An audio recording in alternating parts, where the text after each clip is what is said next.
نحمده ونصلي ونسلم على رسوله الكريم اما بعد فاعوذ بالله السميع العليم من الشيطان الرجيم بسم اللہ الرحمن الرحیم. السلام علیکم ورحمۃ اللہ وبرکاتہ. تمام سامعین کے علم میں ہے کہ آج ہمارا بنیادی فہم دین کورس کی پہلی کلاس ہے اور اس کلاس کے اندر ہم نے طہارت اور طہارت کا معنی مفہوم اور اس کے جدید مسائل سیکھنے ہیں. بنیادی طور پر حسن قرآن اکیڈمی ایک ایسا منفرد ادارہ ہے جس نے قرآن مجید فرقان حمید کی تعلیم کو دنیا کے مختلف ممالک کے اندر پہنچانے کی ایک صحیح کی ہے اور اس کے ساتھ ساتھ اس نے ایک ایسے منفرد کورسز بھی ڈیولپ کیے ہیں جو کہ لوگوں کے لیے ایک منفرد ہوں گے اور خصوصیت کے حامل ہوں گے، جس میں اس کا پہلا کورس آج ہمارا سٹارٹ ہونے لگا. آج ہمارے جو ٹیچر ہیں وہ ڈاکٹر محمد اظہر عباسی صاحب جو کہ پی ایچ ڈی اسکالر ہیں دا منہاج یونیورسٹی لاہور کے. ہم ان کے تہ دل سے مشکور ہیں کہ انہوں نے اپنا قیمتی وقت ہمیں عطا کیا اور میں ان کو دعوت دیتا ہوں کہ وہ آج ہماری پہلی کلاس کا آغاز کریں. اعوذ باللہ من الشیطان الرجیم بسم اللہ الرحمن الرحیم اللہم صلی علی سیدنا و مولانا محمد وعلی آلہ وصحبہ وبارک وسلم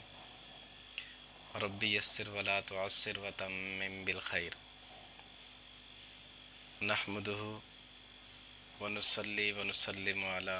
رسولہ النبی الحنین المکین الکریم الرؤوف الرحیم. اما بعد فاعوذ باللہ من الشیطان الرجیم بسم اللہ الرحمن الرحیم. قال اللہ تبارک و تعالی فی کلام المجید وثیابک فطہر والرجز فہجر. صدق اللہ مولانا العظیم. حسن قرآن اکیڈمی کے زیر اہتمام 5 روزہ فہم دین کورس جو کہ بنیادی اصطلاحات ضروریات پر مشتمل ہوگا، اس کا آج پہلا دن ہے. تمام شرکائے کورس کو میں صمیم قلب سے خوش آمدید کہتا ہوں اور سب کا شکریہ ادا کرتا ہوں. اور پھر جو حسن قرآن اکیڈمی کے منتظمین ہیں ان کا بھی تہہ دل سے مشکور ہوں کہ انہوں نے مجھے یہ موقع فراہم کیا کہ اللہ اور اس کے رسول کے دین کی اشاعت کے لیے اپنی بساط بر کوشش کے مطابق ہم اپنا اس میں حصہ ڈالیں. اللہ تبارک و تعالیٰ کی بارگاہ میں التجا ہے کہ وہ اس کاوش کو اپنی پاک بارگاہ میں شرف قبولیت سے نوازے. اللہ تعالیٰ اپنے حبیب علیہ الصلاۃ والسلام کے طفیل اس میں خیر و برکات کا نزول فرمائے. حاضرین گرامی قدر، بنیادی طور پر ہمارا چونکہ آج پہلا دن ہے تو ہم نے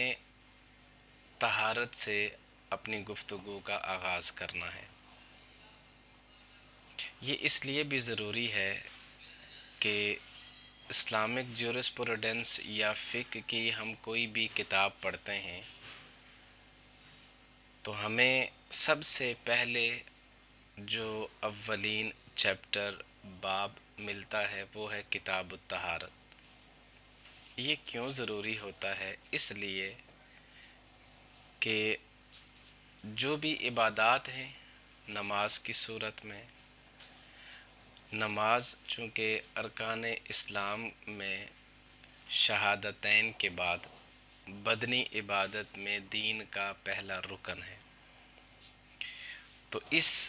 رکن کی پراپر ادائیگی کے لیے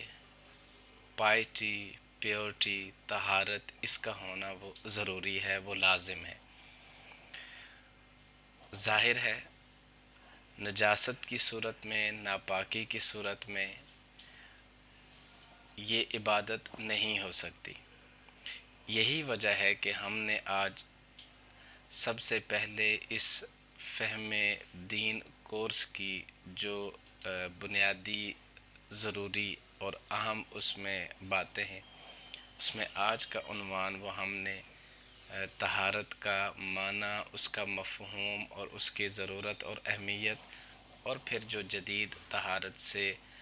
ریلیٹڈ جو ہمارے مسائل ہیں ان کو انشاءاللہ ہم نے ڈسکس کرنا ہے۔ حاضرین و ناظرین، سب سے پہلے تو ہمیں یہ سمجھنا چاہیے کہ طہارت یہ عربی زبان کا لفظ ہے، اور اس کا جو روٹ ورڈ ہے وہ ہے طا، ہا اور را، اور لغت میں اس سے مراد صفائی، پاکیزگی یہ مراد لی جاتی ہے۔ جب ہم فقہی اعتبار سے اس کی تعریف کرتے ہیں، اس کی ڈیفینیشن کرتے ہیں، تو اس سے مراد وہ حدث اور نجاست، حدث ظاہر ہے یہ بھی ناپاکی کو کہتے ہیں، نجاست بھی ناپاکی کو کہتے ہیں۔ پھر حدث جو ہے، جو ناپاکی ہے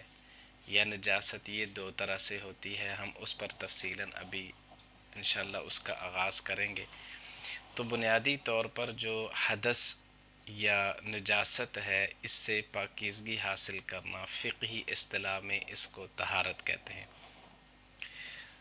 اور شرعی طور پر جب ہم دیکھتے ہیں کہ جو اس کی شرعی تعریف ہے، اس میں اللہ تبارک و تعالیٰ کی منع کردہ چیزوں سے اپنے آپ کو روکنا، یعنی خود کو گناہوں سے پاک کرنا، اللہ تبارک و تعالیٰ کے اوامر سے خود کو مزین کرنا، اس کو طہارت کہتے ہیں۔ جب ہم دیکھتے ہیں طہارت کے مفہوم کے اعتبار سے ہم دیکھتے ہیں تو بنیادی طور پر اسلام یہ ایک پاکیزہ مذہب ہے۔ پاکیزگی، صفائی، ستھرائی، نفاست وہ اسلام میں پسند کی گئی، اور اسلام نے ہی اس کو فروغ دیا۔ اور آج اگر ہمیں کہیں پر بھی جو اس حوالے سے کام ہوتا ہے تو وہ سارے کا سارا اسلام کی مرہون منت ہے، وگرنہ یورپ میں آج سے کچھ عرصہ پہلے تک بھی وہاں پر اس اعتبار سے ان لوگوں کے حالات زندگی ایسے تھے کہ وہ پانی کے استعمال سے دور بھاگتے تھے، اور بہت سارے معاملات میں ہم دیکھتے ہیں تو آج بھی یہ چیزیں ہمیں نظر آتی ہیں۔ قرآن و سنت میں جا بجا بہت سارے مواقع ایسے ہیں کہ جن میں اللہ تبارک و تعالیٰ نے طہارت کی اہمیت، اس کی فضیلت ان کو بیان کیا۔ جیسے سورہ المدثر،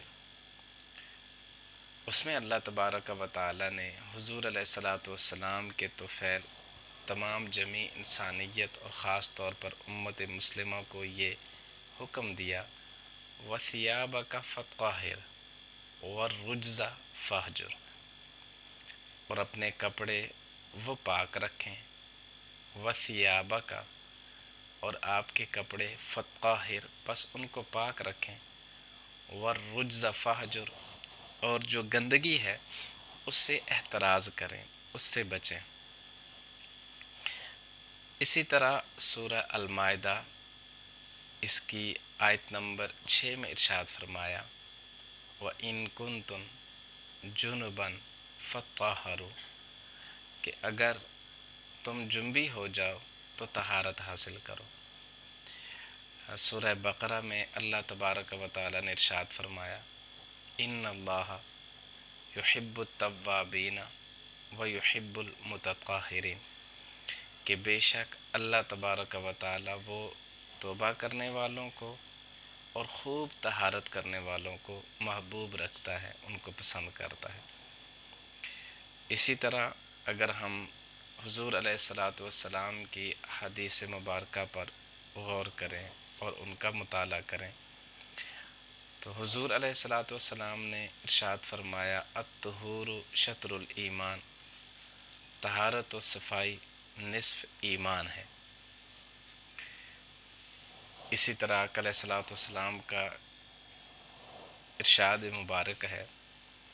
کہ طہارت کے بغیر نماز قبول نہیں ہوتی۔ تو بنیادی طور پر جو طہارت ہے وہ کس سے کی جاتی ہے؟ تو اس کے لیے دو چیزیں ہیں۔ ایک کو ہم کہتے ہیں حدث اصغر اور ایک ہم کہتے ہیں حدث اکبر۔ حدث کہتے ہیں حدوث سے ہے واقع ہونا، تو نجاست کو، فلت کو، ناپاکی کو کہتے ہیں۔ ایسی نجاست کہ جس کے ذریعے وضو لازم ہو جائے اس کو حدث اصغر کہتے ہیں، اور وہ ناپاکی، وہ نجاست جس سے غسل لازم ہوتا ہے، ایسی نجاست کو حدث اکبر کہتے ہیں۔ بنیادی طور پر یہ دو ناپاکیاں ہوتی ہیں، ان کی پھر ہم شرعی طور پر جب ہم دیکھتے ہیں تو سب سے پہلے جو چیز ہمیں لازم ملتی ہے وہ یہ کہ یہ طہارت کن ذرائع کے ساتھ حاصل کی جائے۔ تو بنیادی طور پر جب ہم دیکھتے ہیں کہ آقا علیہ الصلوۃ والسلام کی احادیث مبارکہ کو اور قرآن کریم کی مقدس آیات کو، تو ہمیں طہارت، نفاست، صفائی، ستھرائی، پاکیزگی، اس کی بہت اہمیت نظر آتی ہے۔ اب اس میں کچھ چیزیں ہیں جو بنیادی طور پر جن مسائل کو ہمیں سمجھنے کی ضرورت ہے۔ ہماری جس طرح کی کلاس ہے تو شرکائے کلاس کو دیکھتے ہوئے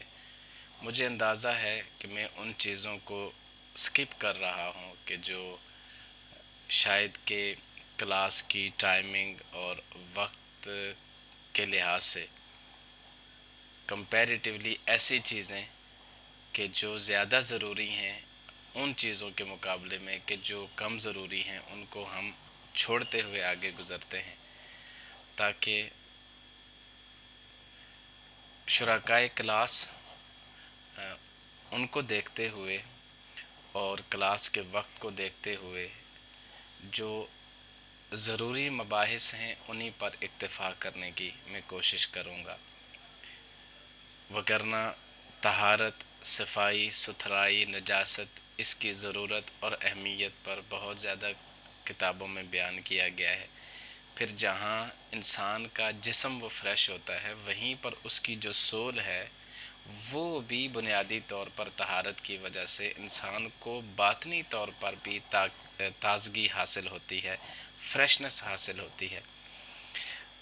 تو وہ ضروری چیزیں کہ جو ہم روزمرہ زندگی میں جن کو ہم فیس کرتے ہیں، کہیں نہ کہیں ہمیں ہر دن ہماری زندگی میں وہ ہمارے سامنے ہوتے ہیں، لیکن کبھی ہمیں ان کا علم نہیں ہوتا اور ہم سے مس ہو جاتی ہیں، اور کبھی ہمیں اس کی خبر نہیں ہوتی اور ہم وہ کام کر دیتے ہیں۔ تو اس لیے ہماری کوشش ہوگی کہ طہارت کے باب میں ان چیزوں کو ہی ایڈریس کیا جائے کہ جو ضروری ہیں۔ اس میں پہلی چیز ہے کہ جب بھی انسان نے اپنی حاجت کو پورا کرنا ہے، جس کے لیے فقہی اصطلاح میں قضاء حاجت ہم کہتے ہیں، تو انسان نے اپنی اس جسمانی ضرورت کو جب بھی پورا کرنا ہے تو اس کے کچھ ایڈیکیٹس ہیں، کچھ اس کے آداب ہیں جن کا فالو کرنا وہ ہمارے لیے ضروری ہوتا ہے۔ ہم ان آداب کو عملی طور پر اپنی زندگی میں بہت مرتبہ اگنور کر دیتے ہیں۔ وجہ کیا ہوتی ہے؟ ہمیں علم نہیں ہوتا، یا بے خبری ہوتی ہے، یا لا علمی ہوتی ہے۔ ایسا ایک مسلمان سے توقع نہیں کی جا سکتی کہ اسے علم بھی ہو، اسے خبر بھی ہو اور پھر وہ بے احتیاطی کر جائے، کیونکہ ہمیں ہر اپنے مومن بھائی کے بارے میں اچھا گمان رکھنا چاہیے، نیک گمان رکھنا چاہیے۔ تو ہم یہی سمجھتے ہیں کہ جی چونکہ لا علمی ہوتی ہے، ہمیں علم نہیں ہوتا یا ہمیں خبر نہیں ہوتی کہ ایک کام میں نے کرنا ہے تو اس کے کرنے کا جو پراپر وے ہے وہ کیا ہے۔ تو اس میں جو بنیادی طور پر کچھ آداب ہیں، کچھ ایڈیکیٹس ہیں، ان میں سے ایک تو یہ ہے کہ ہم جب گھروں کی سچویشنز دیکھتے ہیں تو اب اٹیچ باتھ روم کا بہت زیادہ رواج ہو چکا ہے، بندہ فروغ جو ہے وہ انہی کو دیتا ہے۔ پھر ہم دیکھتے ہیں کہ اربن ایریاز میں، شہروں میں جو آبادی ہے اس کا تناسب بھی وہ پہلے کے مقابلے میں بہت زیادہ بڑھ چکا ہے۔ اب تو انٹرنیٹ کی وجہ سے اور ماڈرن ٹیکنالوجیز کی وجہ سے حقیقت یہ ہے کہ خود گاؤں بھی وہ شہر بن چکے ہیں، مگر حقیقتاً اس کا جو مستحب طریقہ ہے وہ یہ ہے کہ یہ جو بیت الخلاء ہے، جو باتھ روم ہے، they should be little bit far from houses, ان کو تھوڑا سا دور ہونا چاہیے، یعنی جو سراؤنڈنگز ہیں گھر کی سراؤنڈنگ سے تھوڑا سا ان کو دور ہونا چاہیے، کیونکہ یہی مستحب ہے، اسی میں جو ہے نا وہ خیر بھی ہے، اور بنیادی طور پر کہ یہ جو ایسے مقامات ہوتے ہیں یہ غیر مرئی مخلوق کے ٹھکانے ہوتے ہیں۔ تو ہم جب دیکھتے ہیں اپنی سوسائٹی میں، اپنے معاشرے میں، تو ہمیں بہت ساری بیماریاں بھی نظر آتی ہیں، وہ کہیں نہ کہیں ہماری اس ایک خاص جگہ پر بے احتیاطی کی وجہ سے ہوتی ہیں، جو کہ ہم بالکل اگنور کر جاتے ہیں، ہمیں نہیں سمجھ آتی۔ تو بنیادی طور پر اگر انسان کے پاس یہ سورسز ہوں، یہ فیسلٹی اویلیبل ہو کسی میں گاؤں کے پاس، تو اسے چاہیے کہ وہ گھر سے تھوڑا سا فاصلے پر، زیادہ دور نہیں، ظاہر اس میں پھر اور رسک فیکٹر آ جاتے ہیں، مگر تھوڑا سا دور جا کر اسے یہ بیت الخلاء اور جو ٹوائلٹ ہے وہ بنانے چاہیے۔ تو بنیادی طور پر جب بھی کسی انسان نے اپنی اس ضرورت کو پورا کرنا ہے تو اس کے لیے جو پہلا سٹیپ ہے، اگر اس کے پاس کچھ مقدسات ہیں، مثال کے طور پر اس کے ہاتھ میں اگر ایسی رنگ ہے کہ جس پر اللہ کا، اللہ کے رسول کا یا آیت قرآنی کوئی لکھی ہوئی ہو، تو ایسے رنگ کو وہ بیت الخلاء میں جانے سے پہلے بندہ باہر اتار لے، تاکہ جب وہ وہاں پر جائے تو کہیں بے ادبی نہ ہو یا اس سے کوئی ناپاکی نہ ہو۔ جیسے کہ آقا کریم علیہ الصلاۃ والسلام آپ نے جب آپ بیت الخلاء تشریف لے جاتے تو آپ کے دست مبارک پر جو انگوٹھی ہوتی، جو آپ کی مہر بھی تھی، تو آپ اس کو اتار دیا کرتے۔ اچھا، اسی طرح ایک اور چیز ہے، وہ ہے بنیادی طور پر وہ ہے سطر کا ڈھانپنا، یعنی سطر چھپانا۔ اس میں بھی ہمیں ایک چیز خیال رکھنا چاہیے کہ ضروری نہیں ہے کہ انسان سوچے کہ جی اس نے پبلک ٹوائلٹ میں یا کہیں جو ہے نا ایسی جگہ پر ہے کہ جہاں بہت سارے افراد ہیں، بہت سارے لوگ ہیں، وہیں پر صرف اپنے سطر کو ڈھانپنا ہے، نہیں، بلکہ جب وہ تنہائی میں بھی ٹوائلٹ کے اندر ہو، باتھ روم کے اندر ہو تو اور بیت الخلاء میں ہو، وہاں پر بھی اسے اپنے سطر کا خیال رکھنا چاہیے قضائے حاجت کرتے ہوئے۔ انٹرنس ہماری ایسی ہونی چاہیے کہ انسان پہلے بایاں پاؤں اندر رکھے، چونکہ یہ جگہ ایسی ہے کہ ظاہر ہے یہاں انسان اپنی نجاست کو دور کرتا ہے، بخلاف مسجد کے،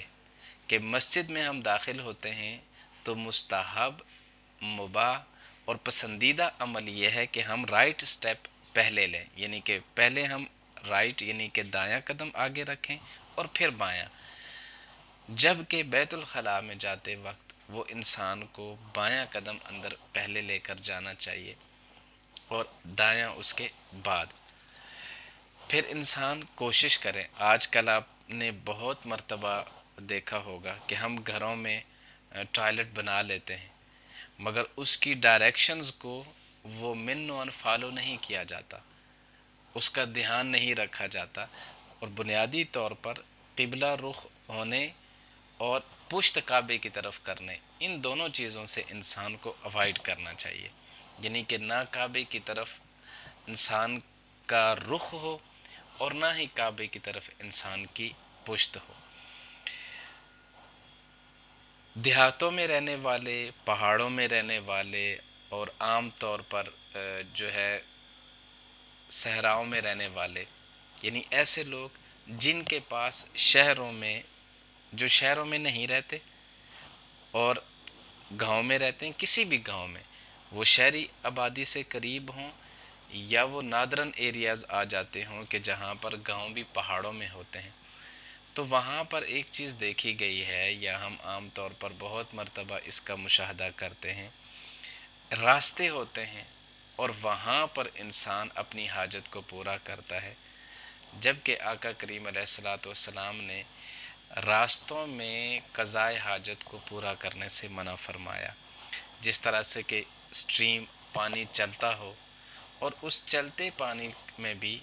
ضروری ہے کہ انسان وہ اپنی حاجت کو پورا نہ کرے، چونکہ جاری پانی ہوتا ہے، ممکن ہے کہ اس کے بعد اس پانی کو آگے پینے والے کئی افراد موجود ہوں، تو بندہ کوشش کرے کہ اس سے سائیڈ پر کھڑے ہو کر تو اپنی ضرورت کو پورا کرے۔ اسی طرح کسی بل میں، کسی سوراخ کے اندر یہ انسان جو ہے وہ اپنی حاجت کو پورا نہ کرے۔ پھر بنیادی طور پر جب ہم نے اس نجاست کو، اس فلت کو، اس ناپاکی کو پاک کرنا ہے، صاف کرنا ہے، تو یہ ذرا سمجھنے کی چیز ہے، اس کے لیے پتھر یا جو ڈھیلا جس کو ہم کہتے ہیں وہ استعمال کیا جا سکتا ہے، اور اس سے ریلیٹڈ جو باقی چیزیں ہیں وہ انشاءاللہ ہم اینڈ پہ ڈسکس کرتے ہیں۔ اس سے پہلے ضروری ہے کہ جو وجوب طہارت ہے، یعنی کہ طہارت کے لیے بنیادی طور پر کچھ شرائط ہیں جو اہل علم نے، وہ یہ فرماتے ہیں کہ انسان کے بدن پر، اس کے لباس پر کسی جگہ پر بھی غلاظت اگر لگی ہو تو اسے صاف کرنا واجب ہے، انسان کے جسم پر ہو یا اس کے بدن پر ہو، لیکن اہل علم نے اس کے وجوب کے لیے کچھ شرائط وہ مقرر کی ہیں۔ ان میں پہلی چیز تو ہے وہ ہے اسلام۔ کافر پر طہارت واجب نہیں ہے، کیونکہ اس پر اسلام کے احکام تبھی لگیں گے جب کہ وہ اسلام کے دائرے میں داخل ہوگا، اور اسلام کے دائرے میں داخلے کے لیے ظاہر ہے اس کا ایمان لانا یہ ضروری ہے، لہٰذا اسلام جو ہے یہ طہارت کے وجوب کے لیے یہ پہلا واجب ہے، پہلی شرط ہے۔ دوسری جو بنیادی چیز ہے وہ ہمارے پاس عقل ہے، کیونکہ جو شخص پاگل ہو یا بے ہوش ہو یا نشے کی حالت میں ہو تو وہ بھی اس قابل نہیں ہوتا کہ وہ طہارت کے حکم کو سمجھ سکے، تو ضروری ہے کہ عقل یعنی کہ اس شخص کی سلامت ہو اور وہ سمجھ سکے۔ اسی طرح ہے بلوغ یعنی اڈلٹ ہونا، تو بالغ ہونا یہ بھی ضروری ہے، چونکہ جو نابالغ ہے، جس کی ابھی ایج پوری نہیں ہے، تو وہ اس احکام یعنی کہ بنیادی طور پر اسلام کے احکام کا وہ مکلف نہیں ہوتا۔ پھر نیند ہے، اس کو موت صغیر کہتے ہیں، یہ چھوٹی موت ہوتی ہے۔ نیند والے شخص پر بھی یہ چونکہ مرفوع القلم ہوتے ہیں، آقا کریم علیہ الصلوۃ والسلام کی حدیث مبارکہ کی روشنی میں 3 لوگ ایسے ہوتے ہیں کہ وہ مرفوع القلم ہوتے ہیں، اسلام کے احکام ان پر لاگو نہیں ہوتے۔ اس میں سے ایک وہ شخص بھی ہے کہ جو سو رہا ہو جب تک وہ جاگ نہیں جاتا، تو جب تک وہ جاگتا نہیں ہے اس پر اسلام کے احکام لاگو نہیں ہوں گے۔ اور اسی طرح ایک ہے استطاعت رکھنا۔ ظاہر ہے استطاعت سے مراد یہ ہے کہ انسان اس نجاست کو دور کرنے کی استطاعت بھی رکھتا ہو۔ مثال کے طور پر اب ایک شخص ہے، وہ بیمار ہے اور وہ بیماری کے ایک ایسے سٹیج میں ہے کہ جہاں ظاہر ہے وہ خود سے پاک صاف نہیں ہو سکتا، اپنی پیورٹی کو وہ کنٹینیو نہیں کر سکتا، تو اس کے لیے پھر ضروری ہے کہ وہ استطاعت بھی رکھتا ہو۔ اچھا، بنیادی طور پر یہاں یہ چیز آتی ہے کہ جی طہارت جو ہے وہ کن چیزوں سے حاصل کی جا سکتی ہے، یعنی وہ کون سی ایسی چیزیں ہیں کہ جن سے ہم کہتے ہیں کہ طہارت حاصل کی جا سکتی ہے۔ بنیادی طور پر اس میں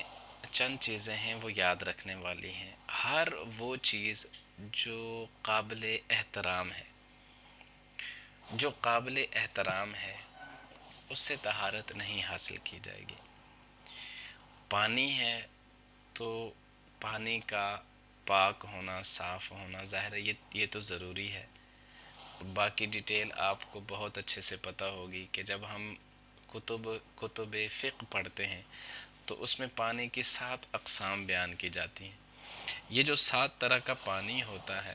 یہ 7 طرح کا پانی جو ہے وہ انسان کو پاک کرنے کے لیے ان میں سے کسی بھی پانی کو استعمال کیا جا سکتا ہے۔ اس میں بارش کا پانی ہے،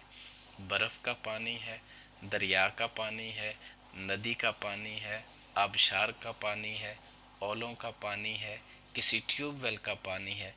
یہ جو 7 طرح کے پانی ہیں، ان میں سے کوئی بھی پانی ہو تو انسان اس کا استعمال وہ کر سکتا ہے، جائز ہے۔ یہ سارے کے سارے پانی یہ طاہر بھی ہوتے ہیں، یہ مطہر بھی ہوتے ہیں، کہ یہ پاک بھی ہوتے ہیں اور یہ پاک کرنے والے بھی ہوتے ہیں۔ پھر آگے ان کی ڈیٹیل ہے کہ اگر ان پانیوں میں کسی بھی پانی میں سوال یہ پیدا ہوتا ہے کہ ہم گھر کے اندر ہیں، تو اگر کوئی نجاست گر جاتی ہے تو پھر اس کا کیا حکم ہوتا ہے۔ گھروں میں ہم ٹینکی دیکھتے ہیں، یا کسی شخص نے وضو کے لیے کسی برتن میں پانی ڈالا تو بلی نے پی لیا۔ گھروں میں بلیاں ہم نے رکھی ہوتی ہیں، موجود ہوتی ہیں، تو کیا اس صورت میں وہ جو اس شخص نے، یا سپوز کہ اس نے پانی اگر کسی شخص نے نہیں بھی ڈالا اور گھر کی ٹینکی ہے تو اس کا ڈھکن وہ کھلا ہے اور بلی آ کر اس سے پانی پی لیتی ہے، تو اس کا کیا حکم ہے۔ ایسا پانی بنیادی طور پر مکروہ ہوتا ہے۔ اگر دوسرا پانی ہمارے پاس موجود ہو تو اس پانی کی موجودگی میں اس پانی کو ہم استعمال نہیں کریں گے۔ لیکن انسان کا جوٹھا یا ان جانوروں کا جن کا ہم گوشت کھاتے ہیں، گائے، بیل، بکری، بھینس، ایسے جانور، ان کا جوٹھا وہ پانی ناپاک نہیں ہوتا اور وہ مکروہ بھی نہیں ہوتا۔ کتا، خنزیر یا ایسے درندے کہ جو چیر پھاڑ کرنے والے ہیں، ان کا جوٹھا وہ ناپاک ہوتا ہے، اور وہ ناپاک بنیادی طور پر اس لیے ہوتا ہے کہ انہوں نے اپنا جو آپ یہ کہہ سکتے ہیں کہ جو انہوں نے منہ ہوتا ہے، وہ اپنا منہ کہیں نہ کہیں انہوں نے نجاست میں مارا ہوتا ہے، اور اس وجہ سے پھر وہ پانی ناپاک ہو جاتا ہے۔ اب سوال یہ پیدا ہوتا ہے کہ اگر نجاست پانی میسر نہ ہو اور جو فلت ہے وہ ظاہری طور پر لگی ہوئی ہو تو پھر اس کو کیسے دور کیا جائے گا۔ مٹی استعمال کی جا سکتی ہے۔ عام طور پر دیہاتوں میں مٹی کے ڈیلے ہیں، وہ استعمال کیے جا سکتے ہیں، اس پر بھی کوئی قباحت نہیں ہے، شرعی اعتبار سے وہ جائز ہیں۔ اب موجودہ زمانے میں ہم دیکھتے ہیں تو ٹوائلٹ میں ٹیشو پیپر کا استعمال وہ بہت عام ہو چکا ہے، تو افضل تو یہی ہے کہ پانی سے ہی جو ہے وہ نجاست صاف کر کے طہارت حاصل کی جائے۔ یہ بات امام بدر الدین عینی فرماتے ہیں کہ پانی کو افضل اس لیے قرار دیا جاتا ہے کہ بنیادی طور پر وہ نجاست کو، فلت کو ریموو کرنے والا ہوتا ہے، وہ اس کو زائل کر دیتا ہے۔ ہم اس کے بالمقابل اگر مٹی کو دیکھتے ہیں تو مٹی کا اگر کوئی شخص ڈیلا استعمال کرے یا پتھر استعمال کرے یا اینٹ کا اگر ٹکڑا استعمال کر لیتا ہے، پکی ہوئی اینٹ سے ویسے حضور علیہ الصلوۃ والسلام نے منع فرمایا ہے، ٹھیک، تو مٹی کا ڈیلا استعمال کیا جا سکتا ہے۔ تو اس کے مقابلے میں ایک طرف پانی ہے، تو ہمیں اس بات کی کا بہت اچھے سے علم بھی ہے کہ پانی سے ایک تو بہت اچھے سے طہارت ہوتی ہے، اور بنیادی طور پر پانی سے بہت اچھے طریقے سے طہارت حاصل ہوتی ہے۔ اس کے مقابلے میں جو مٹی ہے اس سے تھوڑا کم طرح کی ہم کہہ سکتے ہیں کہ طہارت حاصل ہوتی ہے۔ ایک اور چیز بھی ہے، یورپ میں ٹیشو پیپر کا استعمال ٹوائلٹ میں بہت عام ہو چکا ہے۔ یہ اتنا عام ہو چکا ہے کہ وہاں پر جو کینسر ہے وہ اس وجہ سے بہت زیادہ پھیلنا شروع ہو چکا ہے۔ وہاں پر جو ان کے ریسرچ انسٹیٹیوٹس ہیں، جب ان سے پوچھا جاتا ہے یا انہوں نے جو اس پر ریسرچ کی ہے، تو وہ اس نتیجے پر پہنچے ہیں، چونکہ جو میل جینڈرز ہیں یا فیمیل جینڈرز ہیں، دونوں طرف جو ہے آپ کہہ سکتے ہیں کہ انسان کے جو پرائیویٹ باڈی پارٹس ہیں ان کا کینسر ان ملکوں کے اندر وہ ایکسٹریم لیول پہ جا چکا ہے۔ جب انہوں نے ریسرچ کی تو وہ اس رزلٹ تک پہنچے کہ کیونکہ وہ پانی استعمال نہیں کرتے طہارت کے لیے، وہ ٹیشو پیپر استعمال کرتے ہیں۔ اب وہ اس بات کو کہتے ہیں، ان لوگوں کو موٹیویٹ کرتے ہیں کہ تم جب کبھی بھی ٹوائلٹ استعمال کرو تو اس کے بعد پانی سے جو ہے وہ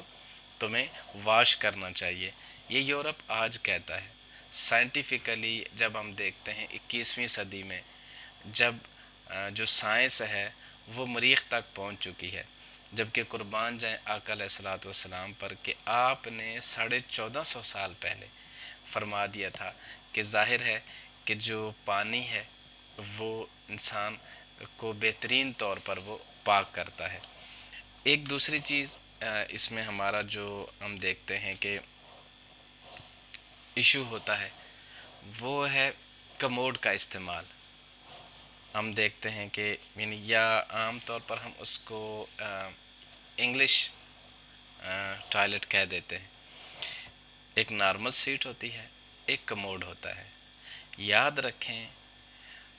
جب جو لوگ کموڈ استعمال کرتے ہیں وہ اس بات کو جانتے ہیں کہ کوئی ایسا وے نہیں ہو سکتا کہ انسان جو ہے وہ اپنے جسم سے نجاست کا اخراج کرے کموڈ میں اور اس کا جسم جو ہے وہ پاک بھی رہے، بلکہ اس کے جسم پر لازمی طور پر نجاست چھینٹوں کی صورت میں وہ کہیں نہ کہیں اس کے جسم کے ساتھ لگ جاتی ہے، تو گویا انسان پاک نہیں رہتا، اس میں انسان ناپاک ہو جاتا ہے۔ اس کے بالمقابل یہ تو ہو گیا ایک نقصان، یعنی انسان کا جسم ناپاک رہتا ہے اور وہ ٹھیک طرح سے طہارت حاصل نہیں کر پاتا۔ تو جو طہارت بنیادی چیز ہے، نماز کی پہلی شرائط میں سے پہلی شرط ہے کہ انسان کا جسم پاک ہو، اس کے کپڑے پاک ہوں، تو یہ جو بنیادی چیز ہے طہارت، اگر انسان اس پہلی شرط کو ہی پورا نہ کرے تو اذا فات شرط فات المشروط، جب شرط فوت ہو جاتی ہے تو مشروط بھی فوت ہو جاتا ہے۔ اگر انسان نے جو طہارت جو پہلا سٹیپ تھا اس سٹیپ کو ہی ویکلی کیا ہو، کمزوری کے ساتھ کیا ہو، اس میں انسان نے دھیان نہ رکھا ہو، خوش اسلوبی کے ساتھ اس کو نہ کیا ہو، تو جو انسان عبادت کرے گا کہیں نہ کہیں جا کر وہاں پر بھی انسان کو پھر کمزوری نظر آئے گی۔ تو کموڈ استعمال کرنے میں بامر مجبوری جو لوگ بیک بون کی تکلیف میں ہیں یا لیگ پینز میں ہیں، جن کو ڈاکٹرز نے منع کیا ہوا ہے، وہ استعمال کر سکتے ہیں، لیکن استعمال کرنے کے بعد وہ کوشش کریں کہ وہ اپنے جسم کو زیادہ سے زیادہ پاک کریں۔ سائنٹیفکلی سائنس آج بھی کہتی ہے، سائنس آج اس کو پروو کرتی ہے۔ اسلام نے 1450 سال پہلے اس کا اصول جو دیا تھا کہ وہ نارمل سیٹ میں جب بھی بندہ قضائے حاجت کے لیے بیٹھے تو وہ اپنے لیفٹ سائڈ پر وہ پریشر زیادہ رکھے۔ سائنس آج کہتی ہے کہ اس وے سے جب بندہ اپنی حاجت پورا کرتا ہے تو جو اس کا ڈائجسٹم سسٹم ہے اس کے پیٹ کے اندر، سٹمک اور بیلی، وہ لیفٹ سائڈ پر ہوتا ہے،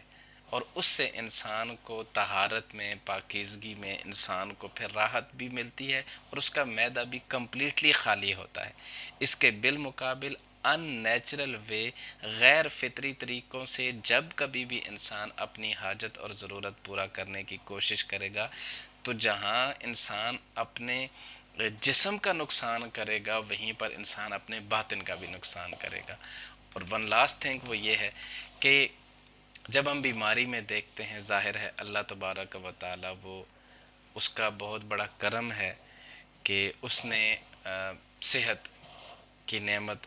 جن جن کو عطا کر رکھی ہے، وہ اللہ کا لاکھ شکر ادا کرے،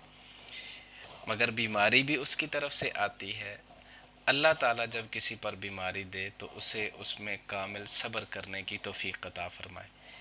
لاسٹ پوائنٹ یہ ہے کہ طہارت کے باب میں کبھی کبھار ایسا ہوتا ہے کہ جو لوگ سپوز کہ ہاسپیٹلز میں ایڈمٹ ہیں، یا گھروں میں ایسے ہمارے بزرگ ہیں کہ وہ ایک خاص ایج میں پہنچ کر، سپوز کہ اگر ان کو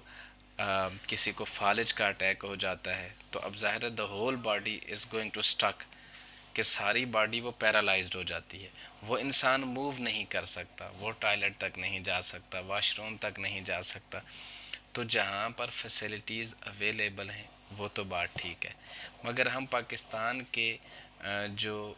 سنیریو ہے، اس سنیریو کے اندر رہ کر ہم بات کریں تو مور اور لیس 95% جو لوگ ہیں وہ مڈل کلاس یا لوور مڈل کلاس سے تعلق رکھتے ہیں، تو وہاں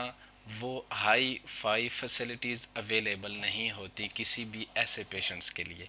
گھروں میں ہی کیئر کی جاتی ہے، ان کا خیال رکھا جاتا ہے۔ تو ایسے جب اگر پیشنٹس ہوں تو ان کے لیے جو یورین پاٹ استعمال کیا جاتا ہے، کر سکتے ہیں، کوئی پرابلم نہیں ہے۔ اگر پیشنٹس کو ایسی بیماری نہیں ہے کہ جس میں وہ پانی استعمال کرنے میں اسے کوئی مسئلہ ہو، یا وہ آسانی کے ساتھ واش روم تک جا سکتا ہو، تو پھر تو افضل یہ ہے کہ وہ واش روم میں جائے، وہ پانی استعمال کرے۔ لیکن اگر وہ پیرالائزڈ ہو اور وہ واش روم تک نہ پہنچ سکتا ہو، تو ایسی صورت میں جو یورین پاٹ ہے وہ استعمال کیا جا سکتا ہے۔ اس کے استعمال کرنے کے بعد پھر بہتر یہ ہے کہ بندہ دوبارہ سے جو ہے وہ پانی استعمال کر کے استنجا کر لے اور اپنے جسم کو پاک کر لے۔ یہ چند چیزیں ایسی تھی کہ جو چونکہ ماڈرن ایرا کے ساتھ ان کا تعلق ہے، طہارت کے باب میں یہ ضروری تھی آپ تمام حاضرین اور ناظرین سے شیئر کرنا۔ اللہ تبارک و تعالیٰ کی بارگاہ میں التجا ہے کہ وہ ہمیں صحیح معنوں میں جو اپنا دین ہے اس کا فہم حاصل کرنے کی توفیق عطا فرمائے، اور ہمیں ان لوگوں کی خیرات عطا فرمائے جن کو اللہ تبارک و تعالیٰ نے دینی مسائل کا کامل فہم اور ان کو تفقہ عطا کیا۔ میں بار دیگر جو حسن قرآن اکیڈمی ہے ان کے منتظمین کا شکریہ ادا کرتا ہوں کہ انہوں نے یہ موقع فراہم کیا، اور اللہ تبارک و تعالیٰ اس کو ہم سب کے لیے وہ صدقہ جاریہ بنائے۔ اور انشاءاللہ اگلی جو کلاس ہوگی تو اس میں جو نماز ہے اس کی ابتدا سے ہم شروع کریں گے کہ نماز اس کا معنی کیا ہے، مفہوم کیا ہے، اسلام میں اس کی اہمیت کیا ہے۔ دعا میں یاد رکھیے گا۔ السلام علیکم ورحمۃ اللہ وبرکاتہ۔